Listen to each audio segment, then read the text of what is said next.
Shalom, Israel, giving honor and praise to the Most High God. Now, I don't want to take up too much of your time today, but we have to discuss this issue of 5G.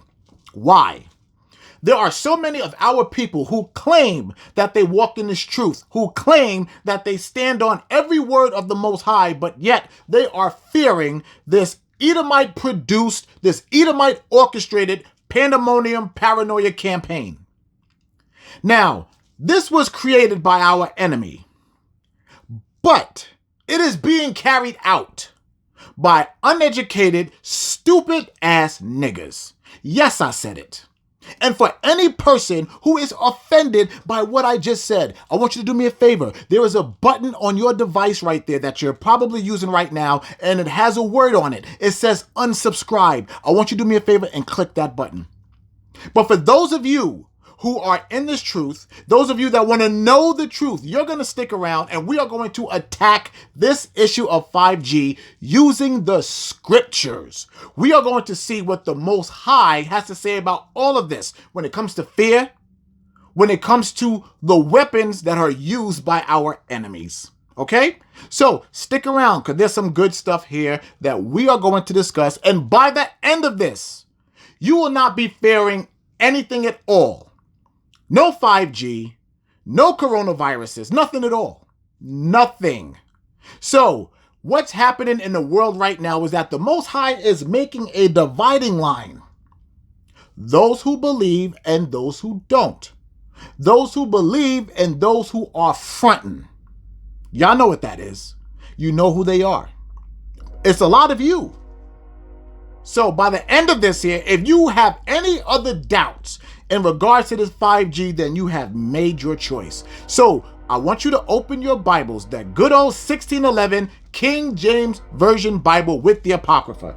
We are going to start Matthew chapter 14, verse 22. Matthew chapter 14, verse 22. I'm going to go ahead and jump right in. Like I said, I don't want to waste too much of your time today. And it reads, "And straightway Jesus constrained his disciples to get into a ship and to go before him unto the other side while he sent the multitudes away." So just to give a little history on this, what was happening right now. Jesus had just finished preaching to everybody. He told the disciples to go ahead and get into the ship so that they can get away from the people. Why? Because there would be so many people that would clamor to actually see Christ and the disciples. And Christ had to go ahead and get himself and them and go away. So they got into a ship and now they're going into the sea.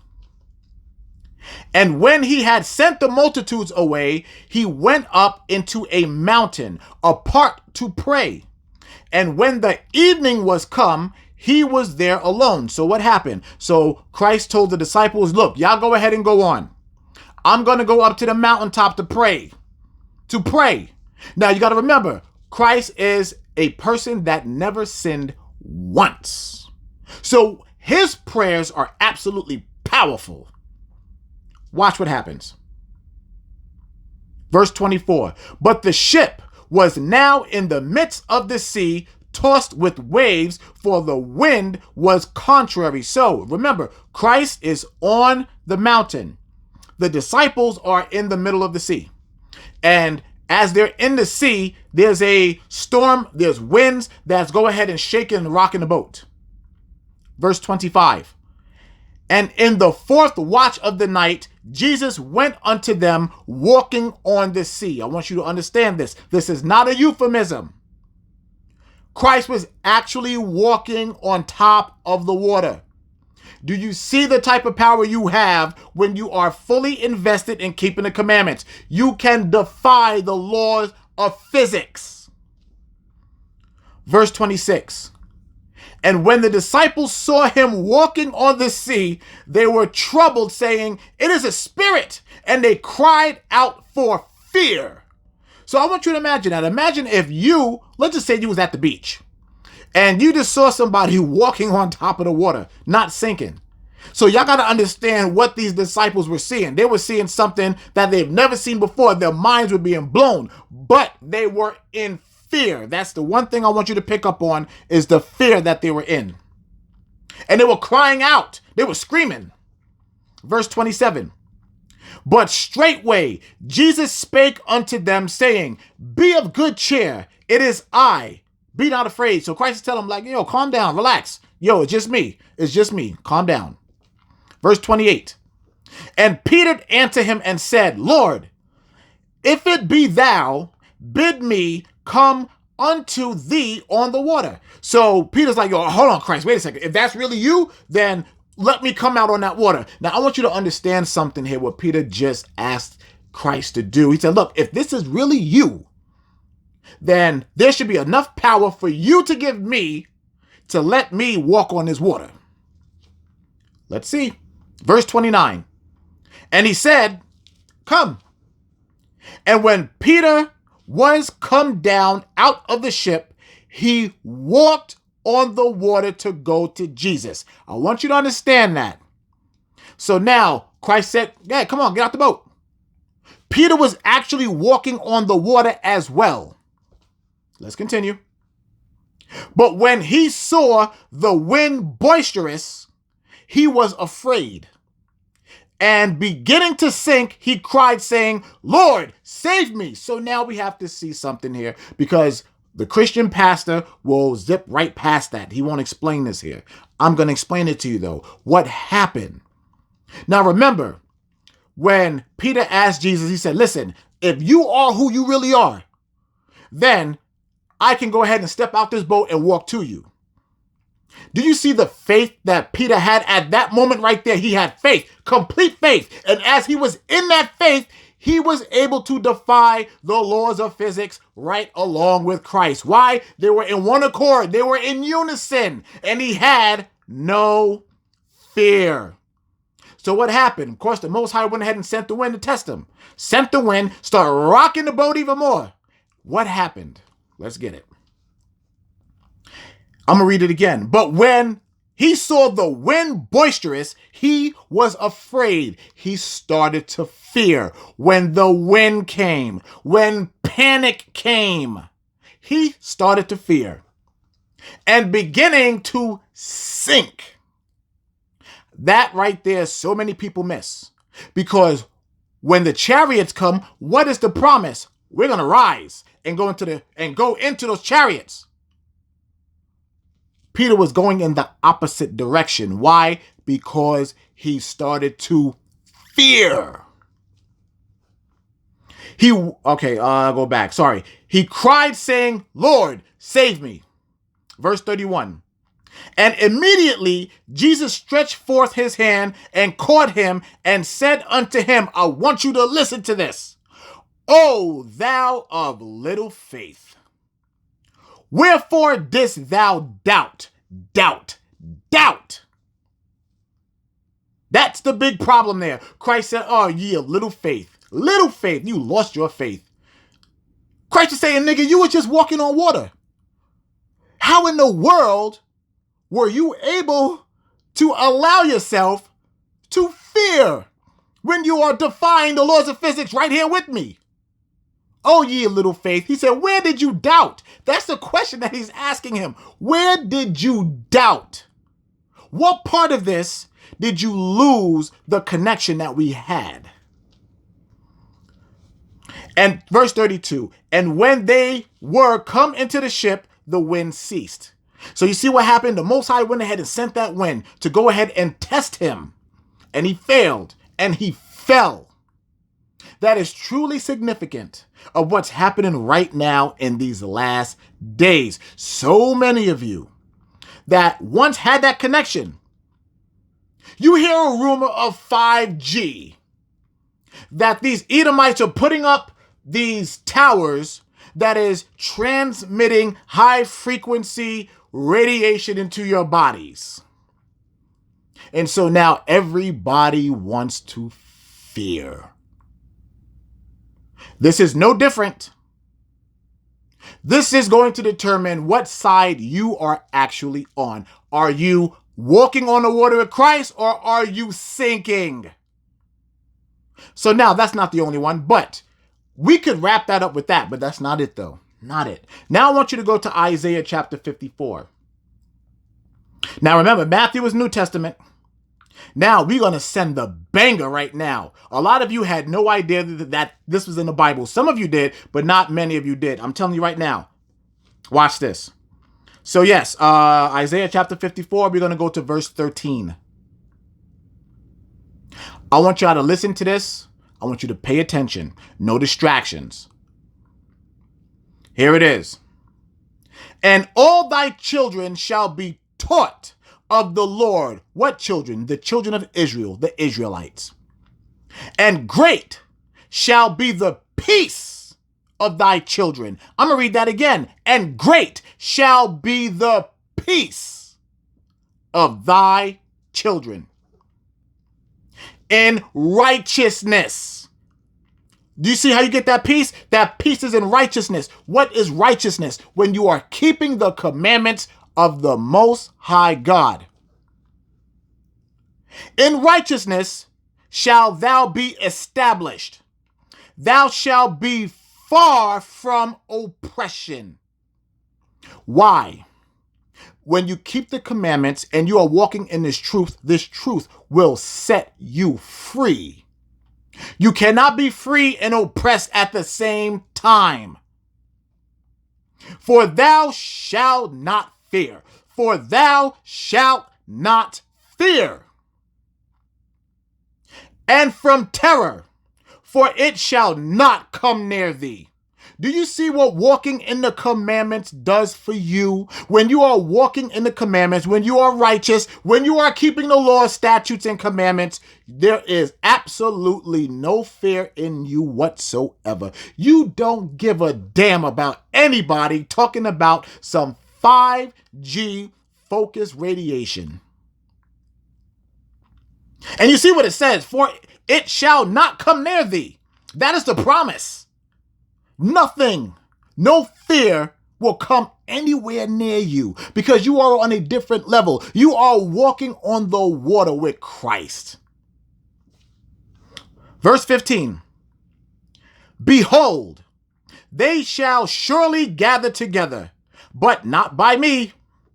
Whosoever shall gather together against thee shall fall for thy sake. Precept. Do you see that? Precept. You're going to fall. Verse 16. Behold, Israel, let me stop for a second. I want y'all to listen to this closely. And I want you to make this register in your brain. Let this sear into your mind forever. Behold, I have created the smith. Stop. We went over what a smith is before. What is a smith? A smith is a weapons maker. What weapons? Armor, guns, knives, arrows, missiles, towers that focus microwave radiation. 5G towers. I'm going to read this again. Behold, I have created the smith that bloweth the coals in the fire, and that bringeth forth an instrument for his work. And I have created the waster to destroy. So this goes into two different things right here. Number one, the Most High is saying, I created the person that will make these weapons. I created them. I created the people that are making these weapons. Now, the waster is talking about something that we talked about before. Those intercontinental ballistic missiles, those IBMs that are going to be launched by these other nations when they turn against each other and start blowing each other to smithereens. The Most High said he is the one responsible for making all these people that create these weapons. They're scientific geniuses. The Most High said, I'm the one that's doing this. I'm orchestrating it. I'm the one letting them make these weapons. Listen to verse 17, and you better, some of y'all better take this, y'all better write it down on a piece of paper and swallow it. No weapon that is formed against thee shall prosper. No weapon that is formed against thee shall prosper. And every tongue that shall rise against thee in judgment, thou shalt condemn.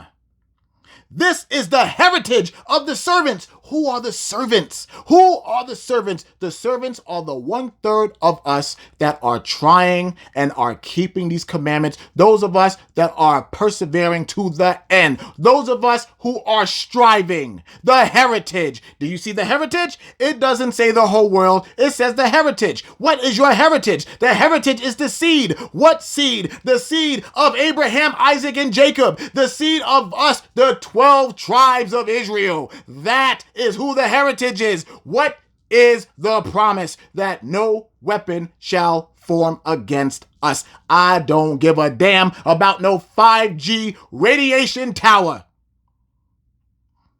This is the heritage of the servants of the Lord, and their righteousness is of me, saith the Lord. Do you see that? When you are walking in righteousness, when you are keeping the commandments, not a damn thing is going to happen to you.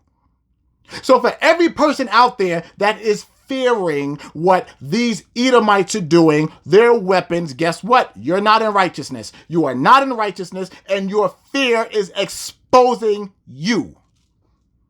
Point blank. That is in the word. That is scripture. So, I want to talk about you stupid ass niggas here for a second. Do y'all ever realize it's always the nigger who can hear something that these Edomites do, and all of a sudden they are scholars overnight? 2 weeks ago, nobody was thinking about no damn radiation. Half of them don't even know how to spell it. But all of a sudden, they are scholars overnight. Now they're experts. And so now what they're doing, they're going out and they're making their videos, and they are furthering that fear campaign of Edomites, of their own enemy. Oh, you got to be careful of the 5G towers. Like, give me a break, man. Let me tell you something. If y'all are so concerned about the safety of Israel, why are you not getting in these scriptures and showing our people what we need to do to be protected from that? Why are you not doing that? You know why they're not doing that? Because they're dumbass niggas, that's why. Because they have absolutely no common sense. These are the very same people who will sit there and say, nah, I don't believe in that Bible. Nah, I don't get down with that Bible. Christ was not the real son of God. Adam had a wife named Lilith before Eve. That's what they do. I guarantee you go to any of these people and they don't believe the Bible. But yet they want to go ahead and continue that fear-based campaign. Do you know why they do this? Because niggas always want to be deep. Niggas always want to be heard. They have no common sense but trying to talk some sense into you. And I'm sick of it. It's like, nigga, shut your dumb ass up. Get in these scriptures. That's what you need to do. You want to be so deep, bury yourself in these scriptures, rise and educate your people. That is what you can do. But they don't. And the biggest problem is that those of you who claim to be in this truth, you will believe these idiots. And then now you are a conductor of their fear campaign. So let me ask you this right now. So for those of you who are so concerned about radiation, do you know what this is? This is a cell phone. Do you know what this cell phone is a conductor of? Radiation.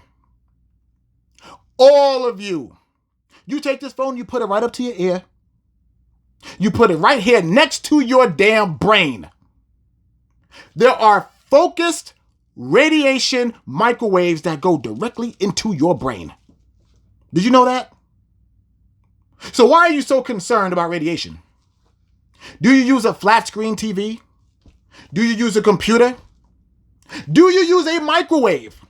Do you know what a microwave is? A microwave is a conductor of extreme focus radiation that you will put into your food and ingest it. So what are you concerned about radiation for? Serious. Why y'all listening to these dumbass niggas when they come with that? Stop it. Because you are around radiation 24/7. That's just the truth. So for any person that has anything else to say about radiation, after hearing this, you've made your decision. You've made your choice. Stop being stupid. Stop listening to these people and stay in the scriptures.